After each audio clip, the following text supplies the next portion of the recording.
Kemik kalitesi ve yoğunluğu zamanla azalmaktadır. Vücudun iskelet yapısını oluşturan kemiklerin sağlığı bozulduğunda ise çeşitli hastalıklar görülebilir. Bu hastalıklardan hekimlerin osteoporoz diye ifade ettikleri kemik erimesi, özellikle ileri yaşlarda olmak üzere her yaştan insanı etkileyebilmektedir. Doğadaki sağlık ekibi, kemik erimesine iyi gelen besinleri araştırdı ve sizler için bu videoyu hazırladı. İyi seyirler ve lütfen sağ alt köşedeki kutucuğa tıklayıp abone olmayı, yorum yaparak ve kanalımızı sosyal medya hesaplarınızdan dostlarınızla paylaşarak destek olmayı unutmayınız. Şimdi evinizde kendinizi en rahat hissettiğiniz koltuğa sırtınızı yaslayın ve her yaştan insanı tehdit eden kemik erimesine iyi gelen doğal besinler ve şifalı bitkilerin hangileri olduğunu anlatan videomuzu lütfen dikkatlice sonuna kadar izleyin. Kemik erimesi hakkında bilmeniz gereken çok önemli bazı bilgileri de videomuzun sonunda vereceğimizi unutmayın. Bir balık. Omega 3 açısından zengin olan yağlı balıkları bol bol tüketmek, kemik erimesine karşı çok faydalı bir seçenektir. Özellikle somon, uskumru, sardalya ve hamsi gibi yağlı balıklarda omega 3 bolca bulunmaktadır. 2. Limon. C vitamini ile dolu olan limon, kemik erimesine karşı çok etkilidir. Limonlu su, bol limonlu salata ve ev yapımı şekersiz limonatayı sofranızdan eksik etmeyiniz. 3. Yoğurt. Yoğurt özellikle kemik erimesi hastalarının mutfağından eksik olmaması gereken bir besindir. Her gün bir kase yoğurt hem kemik erimesine karşı vücudunuzu korur hem de sindirim sistemine iyi bir destek olur. 4. Süt. Kemikleri ve dişleri güçlendirmek için çalışan vitamin ve mineraller açısından zengin olan süt, kemik erimesine karşı çok faydalı bir gıdadır. Düzenli olarak süt tüketimi, kemik erimesi riskini azaltmakta çok etkilidir. Sütü tarçın veya meyve püresi ekleyerek de tüketebilirsiniz. 5. Ispanak. Kas ve kemik oluşumunu desteklediği için ıspanak tam bir kemik erimesi düşmanıdır. Çizgi filmlerde Temel Reis'in bolca tükettiği ıspanak, kemik erimesi sorunu olanlar için de bol bol tüketilmesi gereken bir sebzedir. 6. Soğan. İltihap karşıtı özellikleriyle öne çıkan soğanlar, antioksidanlar açısından süper zengin besinlerdir. Kemikleri serbest radikal hasarına karşı koruyan maddeler barındıran soğan, kemik erimesine karşı bir kalkan görevi görmektedir. 7. Dereotu. Eklem ve kemik ağrılarına çok iyi gelen dereotu, kemiklerin gelişmesine ve beslenmesine yardımcı olmakta ve kemik erimesine karşı vücuda destek vermektedir. 8. Sarımsak. Sarımsak, kemik kaybını azaltmaya yardımcı olabilen çok faydalı bir besindir. Özellikle menopoza girmiş kadınların düzenli olarak sarımsak tüketmeleri, kemik sağlığı için büyük bir kazanç olduğu uzmanlarca ifade edilmektedir. Her gün 2 diş sarımsak yemek, kemik erimesi riskinizi azaltmanıza yardımcı olmaktadır. 9. Biberiye. Yüksek miktarda kalsiyum içeren otlar arasında sayılan biberiye, kemik erimesine karşı dost bitkilerden biridir.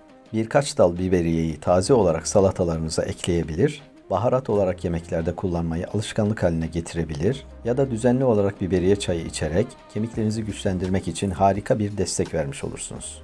10. Maydanoz. İçeriğindeki kalsiyum ve yüksek miktarda K vitamini sayesinde maydanoz, kemik sağlığına çok faydalı bir bitkidir. Kemik yapıcı hücreleri destekleyerek daha güçlü kemikler oluşturmaya yardımcı olan K vitamini, aynı zamanda kemik mineral yoğunluğunun artırılmasında da etkilidir. 11. Ada çayı. Daha güçlü, sağlam ve yoğun kemikler için vücutta olması gereken en önemli minerallerden K vitamini açısından zengin olan ada çayı, kemik erimesine karşı çok faydalıdır. 12. Roka. Kalsiyum ve K vitamini dahil olmak üzere kemik sağlığı için birçok temel besin maddesi bakımından çok zengin bitkilerden biri olan roka, kemik erimesi sorunu yaşayanların sofralarından eksik etmemeleri gereken bir sebzedir. 13. Erik. Kemik yoğunluğunu iyileştiren mineraller açısından zengin olan erik, kemik erimesine karşı koruyucu özelliktedir. Kemik kas kütlesinin arttırılmasında faydalı olan kuru eriği gün içinde ara öğün olarak tüketebilirsiniz. 14. Rezene. Rezenedeki vitamin ve mineral içeriği kemik yapısını ve gücünü oluşturmaya ve korumaya katkıda bulunur. Kemik yapısı için önemli olan demir ve çinko açısından zengin olan rezene,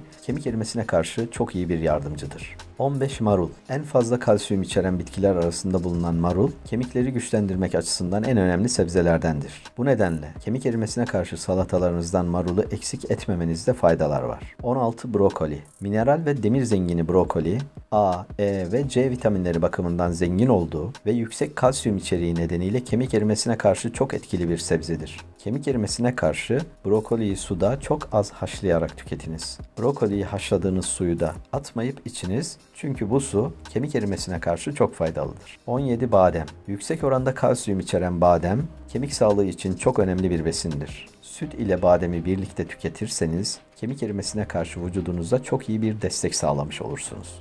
18 kişniş tohumu. Demir, magnezyum, kalsiyum ve potasyum açısından zengin olan kişniş, kemik erimesine karşı çok etkili bir bitkidir. 2 çay kaşığı kadar kişniş tohumunu 1 bardak suda 5 dakika kaynatın. Sonra ateşten alın ve soğuduktan sonra süzerek için. 19 keten tohumu. Kemik erimesine faydalı bitkilerden biri de keten tohumudur. Özellikle menopoz dönemindeki kadınların kemik erimesine karşı keten tohumunu tüketmesi tavsiye edilmektedir. Daha kaliteli bir yaşam ve sağlıklı bir beden için kemik erimesi hakkında bazı önemli bilgileri bilmenizde de faydalar var. Kemik erimesi, kemiğin yoğunluğunun ve kalitesinin azaldığı sinsi bir hastalıktır. Kemikler daha gözenekli ve kırılgan hale geldikçe kırık riski büyük ölçüde artar. Kemik kaybı sessiz ve aşamalı olarak ortaya çıkar. Genellikle ilk kırık oluşana kadar hiçbir belirti yoktur. Kemik erimesinin herhangi bir tedavisi olmamakla birlikte doğru ve sağlıklı beslenerek başlangıcı geciktirilebilmekte ve etkileri azaltılabilmektedir. Kadınların osteoporoza yakalanma riski erkeklerden 5 kat daha fazladır. 50 yaş üstünde 2 kadından biri veya 4 erkekten biri osteoporoza bağlı bir kemik kırığı ile karşılaşabilmektedir. Bedeninizin sağlığını korumak ve mutlu bir bedene sahip olmak için doğada size sunulmuş şifa kaynağı besinlerden bilinçli bir şekilde faydalanmanız çok ama çok önemli. Çünkü hastalandıktan sonra sağlığınızı kazanmanız çok zor olabiliyor. Ancak hastalanmadan önce beslenmenize dikkat ederek daha az hasta olmak ya da hastalandığınız zaman çok daha hafif bir şekilde atlatmanız mümkün. Kemik erimesine iyi gelen bazı besinleri ve şifalı bitkileri bu şekilde sıraladıktan sonra son olarak kanalımıza abone olmanızı ve videonun altına yorum yapmanızı rica ediyoruz. Videomuzu beğendiyseniz sosyal medya hesaplarınızdan dostlarınızla paylaşmayı da lütfen ihmal etmeyiniz. Güzel gülücüklerle dolu, mutlu ve sağlıklı günler dileriz. Ekranda gördüğünüz ilginizi çekebilecek diğer videolarımızı da izlemeyi ihmal etmeyiniz.